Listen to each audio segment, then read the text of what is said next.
Soy Carlos Peix.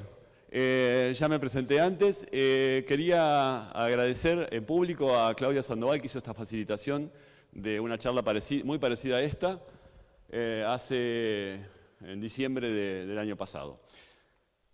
Bien,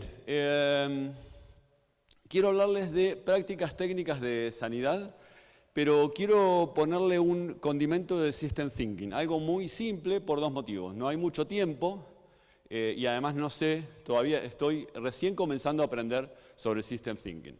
Entonces no quiero excederme, digamos. O sea que van a haber dos cosas, algunas cuestiones técnicas y algunas cuestiones más que pueden ser aplicadas a otras áreas de pensamiento. ¿Qué es el pensamiento sistémico o System Thinking?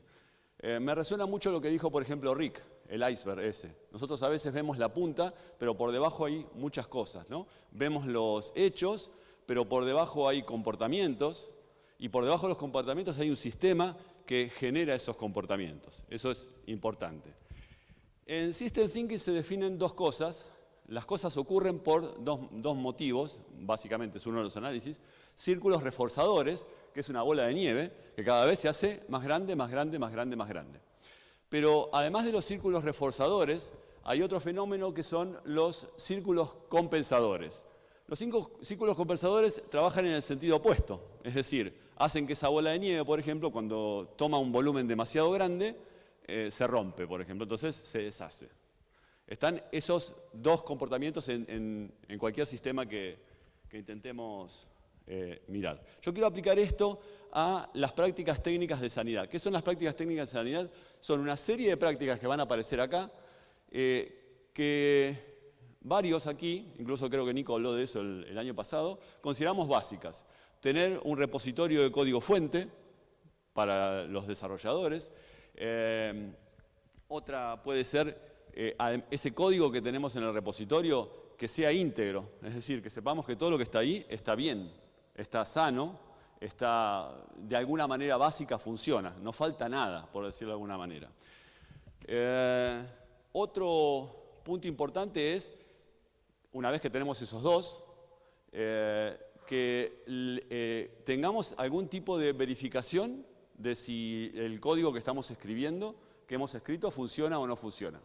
Por ejemplo, en la forma de pruebas unitarias. Es un primer paso de pruebas en cuanto a la simplicidad. También, escalando un poco en cómo probamos nuestro software, están las pruebas de integración. Son esas pruebas que dicen, bueno, funciona a nivel unitario, pero ahora verifiquemos un poco más. ¿Cómo se relacionan estos componentes entre sí? Eso se llaman pruebas de integración. También lo que ocurre cuando nos ponemos a hacer pruebas de integración, nos chocamos con un primer problema, con el primer problema grande a mi juicio, que son los cambios en base de datos. Las pruebas de integración usualmente involucran acceder a la base de datos, entonces si yo tengo todo automatizado, también tengo que tener en forma automatizada y repetible aplicar la aplicación de cambios en base de datos. Una vez que tengo esto, debería probar mi sistema completo, es decir, en una forma muy parecida a cómo lo va a usar el usuario final. Son lo que se llaman pruebas a través de la interfaz usuario o pruebas de sistema. Cuando voy a hacer funcionar el software en un esquema similar a cómo lo va a usar el usuario final, entonces, ¿qué tengo que hacer? Tengo que instalarlo, ponerlo a disposición del usuario o seguir ese mecanismo. Si es una aplicación web, instalarla en un servidor web. Si es una aplicación de marketplace, de market, subirla al market y demás. Ahí aparecen otros desafíos relacionados con la puesta en producción y la configuración. Bien, les hablé antes de círculos compensadores. Volvemos ahí. Les mencioné prácticas que prácticamente hoy nadie discute. Ahora, ¿por qué lo de los círculos compensadores? Bueno, yo observo que estas prácticas usualmente cuesta adoptarlas o cuesta sostener la adopción de estas prácticas.